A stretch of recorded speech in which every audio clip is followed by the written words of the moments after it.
I'm a fifth generation Kansan, raising a sixth generation right now.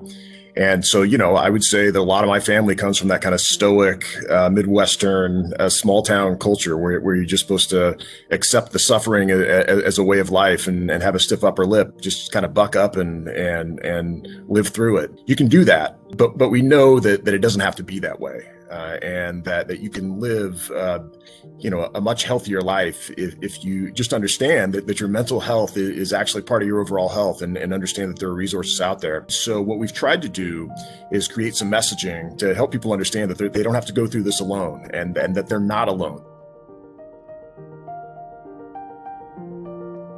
Blue Cross and Blue Shield of Kansas wants to help build a new state of mind around mental health and get people talking. We'll start the conversation. How are you doing today?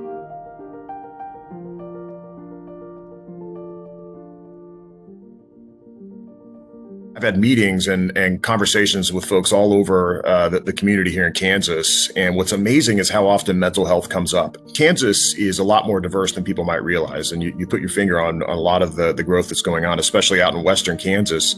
There are dozens of languages that are spoken in some of those school districts, and it's become truly just part of the fabric of their communities now. But if they are linked to a caregiver that doesn't understand some of the features of that culture, or doesn't have an appreciation for some of the things that person may have gone through in their life, or if there's a language barrier, then you're not going to do as much good as you need to. And so having those tools where they're able to find the right person is absolutely the right way to provide good care for people.